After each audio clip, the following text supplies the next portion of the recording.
Con una trayectoria de más de 30 años en la industria audiovisual argentina, el diseñador de sonido José Luis Díaz, quien ha creado el mundo sonoro de películas como Esperando la carroza, El secreto de sus ojos, Metegol, Relatos salvajes, El aura, Historias mínimas, Permitidos, entre otras, nos ha brindado unos minutos de su tiempo para hacerle unas preguntas, y esto es lo que ha sucedido.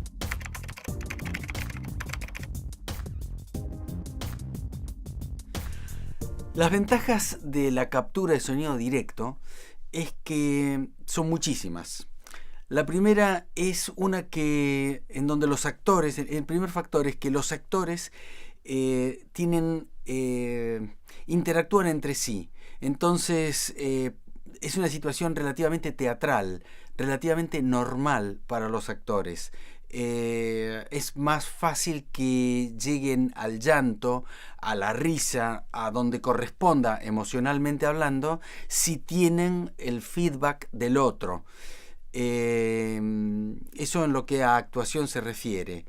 Esta misma situación llevada a estudio, doblaje, es muy ardua. Es tremendamente difícil imitar la condición de llanto, de risa, la posición física de los actores. Ejemplo, y esto no es emocional, es mecánico. Imagínate que noche de bodas, entonces él levanta a la novia, que podrá ser livianita, pero es un peso. Pongamos que pesa 55 kilos. Para cualquier persona, varón o mujer, levantar 55 kilos es un esfuerzo. Luego, su músculo diafragma estará apretando los pulmones, los músculos del vientre estarán tensos, y todo esto es la voz que le saldrá, etcétera, va a ser una voz de alguien que está bajo esfuerzo. Imitar esto otra vez en sala de doblaje es casi imposible. Bueno, se le puede dar una bolsa de papas para sostener o algo por el estilo, pero no es lo mismo. Es una imitación pálida de lo que sucedió en el rodaje. Además, en el rodaje puede haber situaciones acuáticas, suponete, en donde hace frío, montones de factores que lo ayudan al actor a tener la voz temblorosa, mientras que en doblaje imitar esto es una cosa falsa. Así que, en principio, dentro de mi escuela, el sonido directo hay que preservarlo contra viento y marea, porque nunca o casi nunca se va a lograr mejorar esa performance que hicieron los actores en rodaje. El sonido directo es de oro, hay que conseguirlo, hay que conseguir salvarlo y conseguir que todos los factores coayuden a que el directo esté en buenas condiciones.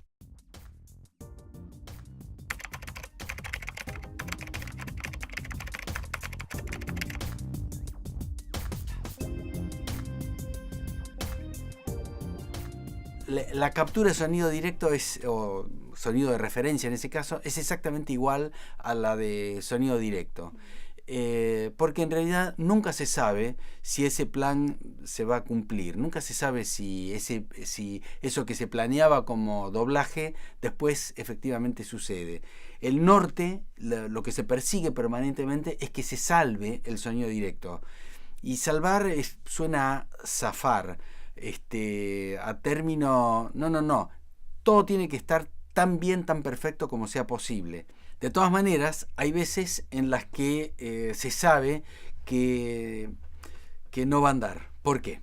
Porque la imagen es perfecta. Atrás está la iglesia que necesitábamos, o no sé, el decorado ideal está detrás, porque la cámara encuadra y circunscribe la realidad a esto y parece ser correcto. Si abriéramos un poco, a lo mejor se ve que al lado hay una autopista con un tráfico imposible, no solo de alto nivel, sino incoherente con lo que se está filmando. Lo que se está filmando es una escena del siglo XIX y no puede haber todo este tipo de ambiente sonoro, de ninguna manera. Así que se salva la imagen, pero va a haber que doblar. Es un ejemplo. Otra son razones de tipo más expresivas, por ejemplo, y son ideas a posteriori. Por ejemplo, en una película de Sorín, de Carlos Sorín, que se llamó Historias mínimas, había una escena perfectamente captada en sonido directo. El sonido directo era perfecto, pero que sucedía adentro de un auto. Era un viejito que era copiloto, o más que copiloto era el acompañante, y una chica, Julia Solomonov, que luego devino en directora, que actuaba y que iba actuando e interactuando con el viejito. El viejito en la historia le baja la presión y de alguna manera estábamos identificados con él y de alguna manera necesitábamos oír como el personaje, concentrarnos en él. Entonces necesitábamos atenuar, eliminar completamente la vibración del auto, el motor, etc. ¿Qué le pasa? Nada. Necesita aire, me parece. Creo que estamos cerca de 3 cerros. Vamos a parar a ver si conseguimos un médico, ¿sí? Y la única manera de lograrlo era doblar con Julia sus textos para tener su voz limpia y el auto sea el que se aleje. Y ahora no me acuerdo cómo lo mezclamos, pero a lo mejor hasta le pusimos cámara o algo a la voz de ella para ayudar a entender, dar a entender esta idea.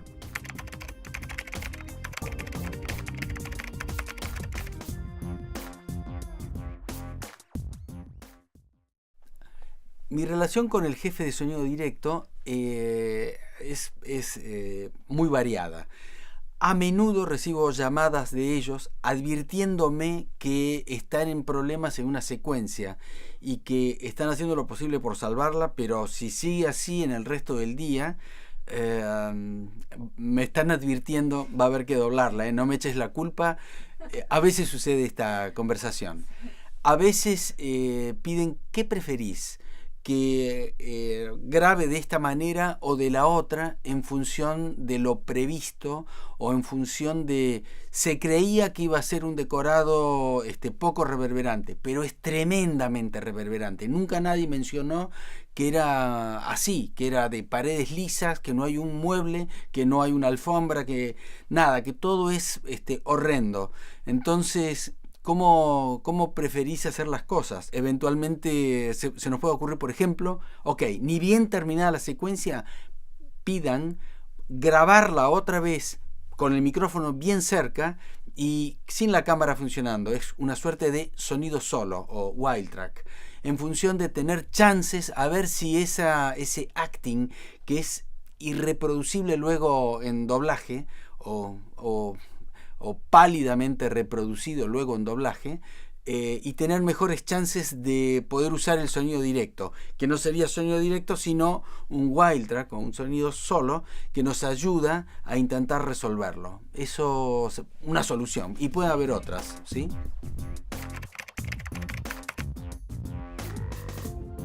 En general, bueno, afortunadamente hay muchísimas películas que son referentes y lo son por muchas razones.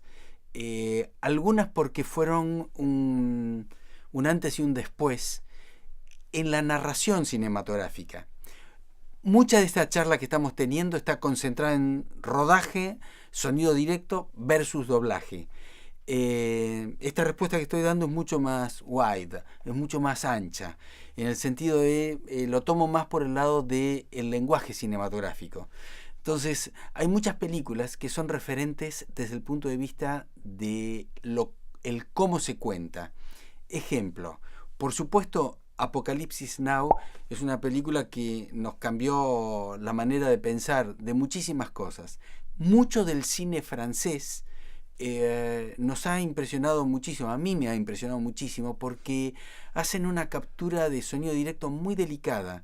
Los franceses suelen hacerlo. En el caso de herramientas, por ejemplo, hay una montura antivibratoria francesa que se llama Sinela, que es revolucionaria, a diferencia de muchas monturas que se basan en sistemas resilientes, es decir, materiales que son malos transmisores de la vibración, como son la goma o sistemas por el estilo. Esta se basa en un sistema de resonancia, te diría, de antirresonancia. Son de alambre, que no es resiliente, pero está pensado para funcionar con micrófonos que pesan una X cantidad de gramos. Y si los miras, son unos alambres. Y las cosas que se pueden hacer con esa montura antivibratoria son cosas que no se pueden hacer con las de materiales resilientes.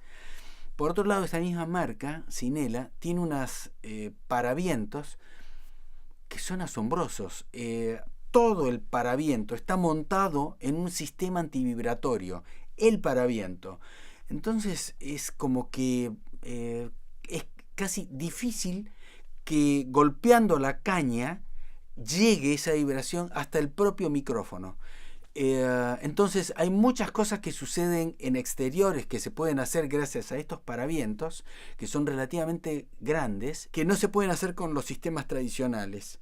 Lamentablemente son caros, muy caros, pero bueno, no me extraña que esta técnica o esta tecnología la hayan desarrollado los franceses, que yo admiro.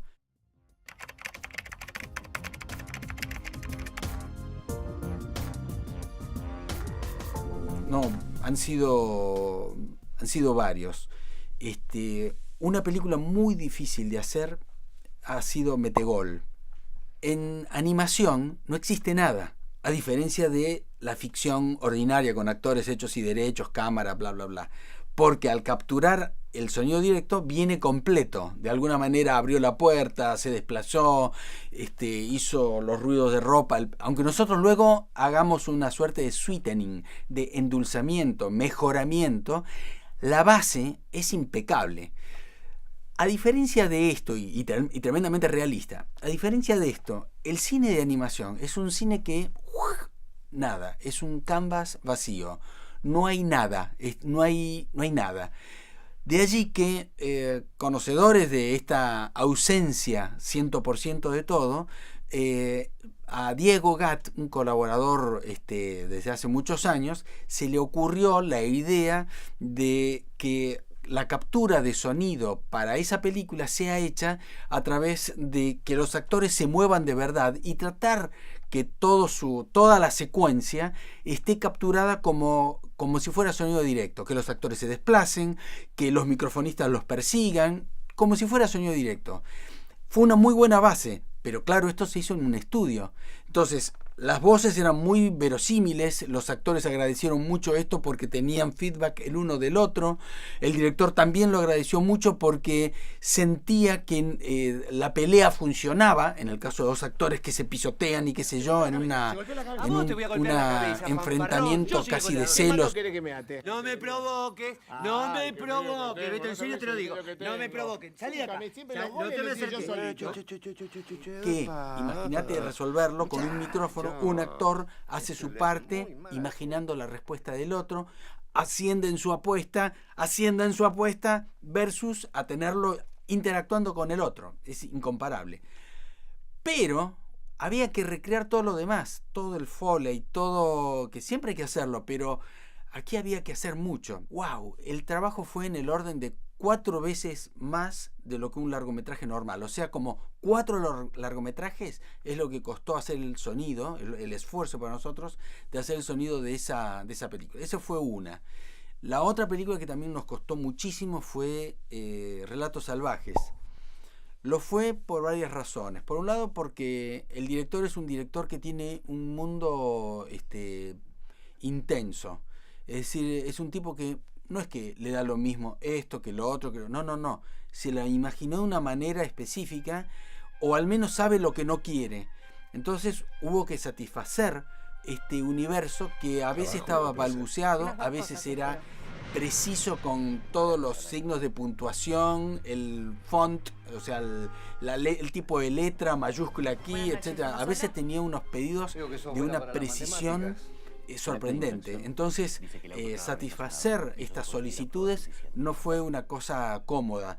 Hemos trabajado brutalidades. La cantidad de detalles que tuvo esa película desde el punto de vista de sonido fue muy grande, desproporcionadamente grande.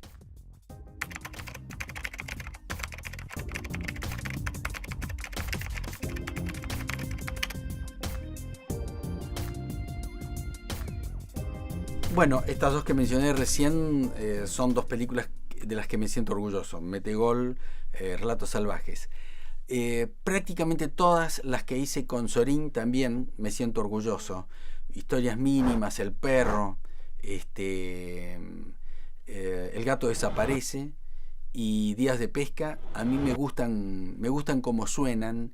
me gusta porque son, en general, las de Sorín, son sencillas en el mejor sentido de la palabra. Hay un uso bastante medido y controlado de las distintas cosas en juego. Por eso me gustan las películas de Sorín. Por otro lado, Sorín es un director que sabe lo que quiere. Puede no saber lo que funciona sonoramente en su película, pero es un tipo que la tiene tan clara que te ayuda y te ordena tu trabajo también y te obliga a presentar no cualquier pavada, sino directamente cosas que están en consonancia con su discurso. Y entonces pasa a ser una película muy coherente, muy compacta, desde varios sentidos. Otra película de la que me siento orgulloso es El Aura, de Bielinski, porque también me doy cuenta también que muchas de las películas que hice, que me gustan, tienen que ver con que toman una posición. El sonido toma una posición, que suele ser la posición del que cuenta la historia. Entonces, en ese caso, ni más ni menos era un tipo que era epiléptico. Entonces, como este epiléptico vive sus ataques de epilepsia, era muy interesante. Y era muy interesante también porque entrevisté a muchos enfermos de epilepsia y doctores sobre esto, y el director, por supuesto, que también lo hizo. Y el resultado es que nadie tiene un ataque de epilepsia igual al otro. Ni el mismo enfermo, sus ataques de epilepsia son iguales, son todos distintos. Entonces era complicado tratar de crear los ataques de epilepsia de manera que lo entienda el espectador que no es epiléptico.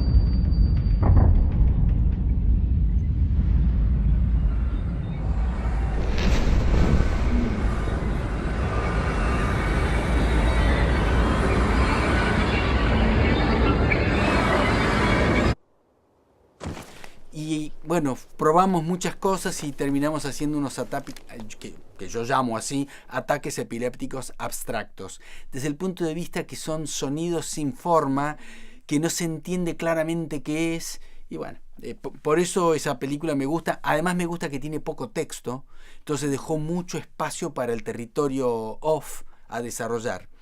Y ajenas, hace poco he visto una serie de televisión que se llama Fargo. En la primera temporada, el capítulo número 7 tiene algo que es un modelo, para mí, un modelo de del poder del sonido. Es una escena en la cual los mafiosos salen de un restaurante chino y entran en sus oficinas. Es en el mismo edificio, pero tienen que salir a la vereda para entrar por otra puerta. Mientras ellos son vistos por unos policías que se supone los están controlando. Simultáneamente se acerca el malo de la película, que es un asesino, y pasa delante de ellos, no lo ven, no le prestan atención, y entran en el edificio. A partir de allí la cámara siempre se quedó afuera, es una sola toma, y se escucha como si el micrófono inalámbrico del personaje del malo de la película ingresase, y ahí se escuchan todo lo que sucede.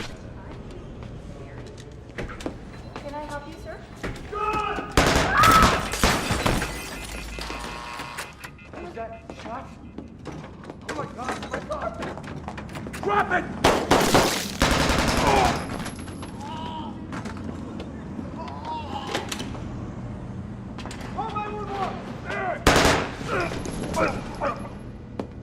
Where's the top dog? The what? The boss man. Third floor, private elevator. Con una cámara desde afuera y todo el peso quedó en el lado del sonido. A mí me pareció muy bien, siéntese.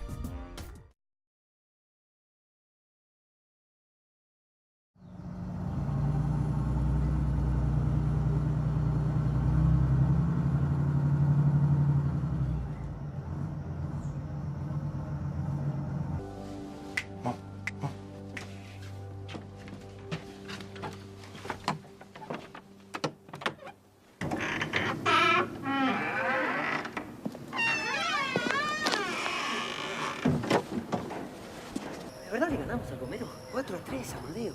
Goles del Beto, del Loco y 2 míos. ¿No te acordás? El último tuyo con offside, me parece. No. Estaba en la línea.